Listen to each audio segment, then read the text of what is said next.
sommes là, on veut des comptes, parce qu'aujourd'hui, en Afrique, au Mali, la France peut tuer la population. La France peut tuer les civils. Et la France n'est pas responsable des morts, de ces bombes, de ces missiles, de ces chars. Est-ce que c'est normal? Le peuple français doit connaître la vérité. On regrette la mort de populations africaines qu'elle tue avec ses missiles, ses bombardements. Mais à un moment, le peuple français doit s'indigner aussi. Et vous n'avez pas peur qu'avec un tweet comme ça, vous mettiez tout le monde à dos? Mettre le monde à dos, vous savez, j'ai un dos assez large et je peux les porter. Donc c'est pour vous dire que même Jésus ne fait pas l'unanimité. Alors pourquoi croyez-vous que la LDNA fera l'unanimité? Ce que nous disons, c'est la vérité. Et si vous voulez, on peut aller encore plus. L'armée française au Mali n'est pas là pour protéger les Français. L'armée française au Mali n'est pas là pour protéger les Maliens ni les Africains. L'armée française au Mali n'a que pour but de recoloniser le continent africain. Parce qu'aujourd'hui, quand vous allez au Mali, l'armée française construit des bases militaires partout, éclaire ces bases militaires, alors que tout autour, la population n'a pas d'électricité. Vous allez dans la zone où Areva exploite l'uranium, parce qu'aujourd'hui, il faut que le peuple français doit comprendre stratégiquement ce qui se passe en Afrique. Il y a 3 zones, le Niger, le Mali, la frontière de la Libye, l'Algérie, le Burkina. Cette zone que la France veut contrôler, parce que c'est là-bas que se trouvent les ressources, l'uranium, l'or, tout ce que la France a besoin. Et cette guerre que la France crée, et je répète, la France ne peut pas prétendre combattre des terroristes au Mali quand elle finance des terroristes en Libye, quand elle arme des terroristes en Libye. Ces mêmes terroristes que la France rapatrie pour venir les faire soigner ici à l'hôpital des Américains avec des voituriers en leur réservant des ailes, alors qu'en France, les Français eux-mêmes ont du mal à se soigner. La France arme Boko Haram, nous le savons, et que nous sommes prêts, et que s'ils refusent de nous recevoir, c'est parce qu'ils savent qu'ils ont des choses à se reprocher. Mobilisation générale le 20 janvier au Mali et dans les pays africains pour demander le départ des troupes, le départ des bases militaires françaises. Les Africains régleront leurs problèmes par eux-mêmes. Il est temps que l'État rapatrie ces hommes, ces femmes qui meurent pour protéger les intérêts de l'État. Nous parlons au nom de notre organisation.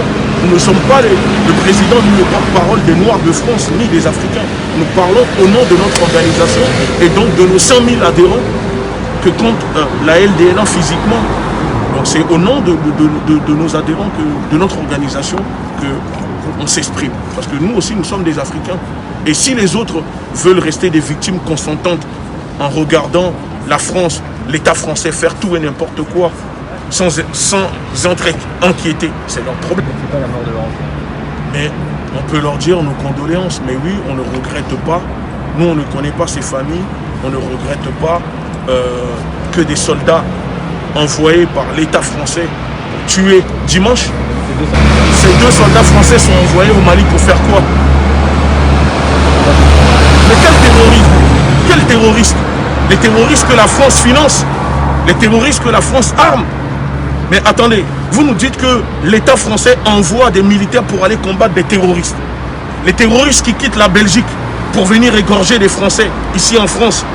La France n'envoie pas son armée en Belgique, mais la France envoie ses militaires à 10 000 km de la France pour protéger les Français contre des terroristes. Donc finalement, ce n'est pas pour les Maliens qu'ils sont là-bas. Alors la France n'envoie pas son armée en Belgique, mais la France envoie ses militaires à 10 000 km de la France pour protéger les Français contre des terroristes. Donc finalement, ce n'est pas pour les Maliens qu'ils sont là-bas. Alors c'est pour les Français.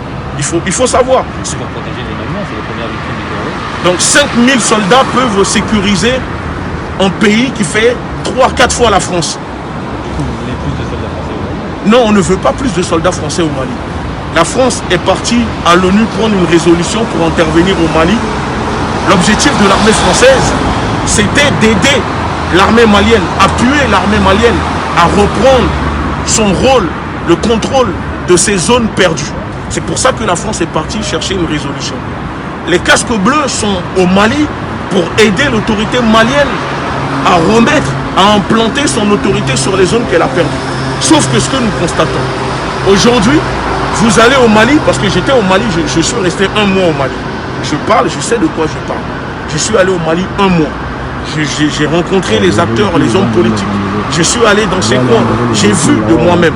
Aujourd'hui, vous allez au Mali, la France construit des camps militaires. Elle ne fait que construire des camps militaires. Donc finalement, elle est venue juste pour aider l'État malien à reprendre le contrôle, mais elle ne forme pas comme il faut les soldats maliens sur place et refuse aux soldats maliens de patrouiller avec eux, refuse l'accès du nord de Kidal à l'armée malienne qui n'ont pas le droit. Vous imaginez, l'armée malienne n'a pas le droit de se rendre au nord du Mali. Hein? Comme c'est le véhicule du garage.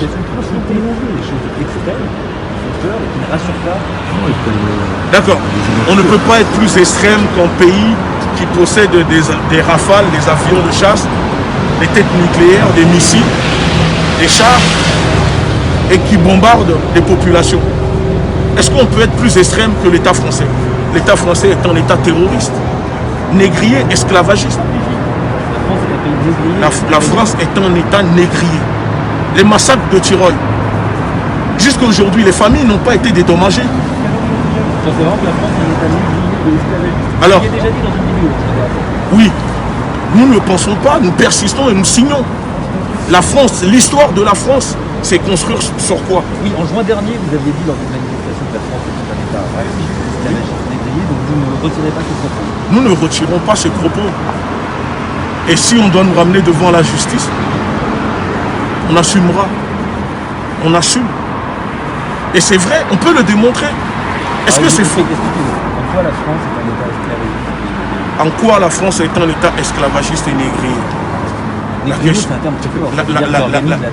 Il y a beaucoup à dire. Mais et c'est pourtant le cas. Bordeaux, Nantes, La Rochelle, les Antilles, ça vous dit quelque chose? Le Code Noir. Mais le passé permet de construire le présent. Alors expliquez-nous pourquoi vous dites que la France est négrière. Tout simplement parce que son histoire, la France a construit son histoire en déportant des êtres humains de l'Afrique vers ses colonies. Elle a réduit des êtres humains en croyant, en disant que c'était une mission pour les civiliser, pour l'État français et pour une majorité des Français. Les Africains ont eu accès à la civilisation grâce à l'esclavage. Mais la civilisation, les Africains connaissaient déjà la civilisation avant l'arrivée des Européens. Vous comprenez? Aujourd'hui, le Code Noir n'est toujours pas aboli. Vous allez devant l'Assemblée nationale? Non. Aujourd'hui, le Code Noir est toujours là. Nous demandons l'abrogation du Code Noir. Le Code Noir est là demain. Non, le Code Noir, demain, la France peut remettre en esclavage et réactiver le Code Noir et prendre des Africains pour les mettre en esclavage. Il faut comprendre la supercherie. La France peut remettre des Africains en esclavage. Mais Napoléon a été capable de le faire. Il suffit que demain... Oui, mais 2 siècles. Mais vous savez, on a vu des choses qui se sont passées dans le passé, qui se sont reproduites dans le présent. De Gaulle n'est pas ce que vous croyez. De Gaulle est un fugitif. Le gaullisme est une abomination. Vous comprenez?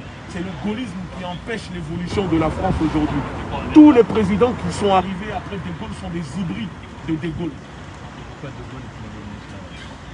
Parce que c'est à cause de De Gaulle ce que le peuple africain, ce que nous subissons. C'est à cause de lui. Tout ce qui se passe aujourd'hui en Afrique, c'est à cause de De Gaulle. Et tous les présidents qui arrivent sont en train de suivre le gaullisme pour maintenir ce système que De Gaulle a instauré en Afrique. Donc c'est à cause de De Gaulle qu'aujourd'hui, les pays africains sont paupérisés. Alors si vous voulez avoir plus d'informations, prenez un rendez-vous, on vous dira avec les preuves tout ce qu'il faut. Et vous allez comprendre. Vous avez peur que une déclaration comme ça qui cite un peu les identitaires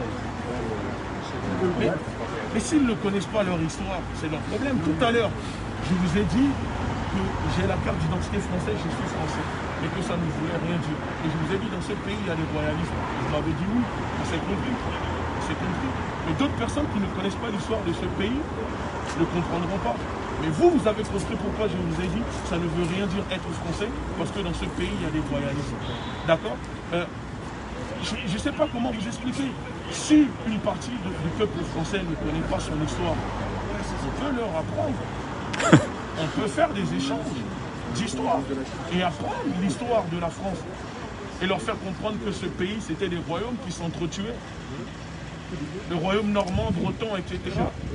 Donc aujourd'hui, la France, c'est pour ça que je vous dis, c'est plusieurs petites communautés qui forment la grande communauté française.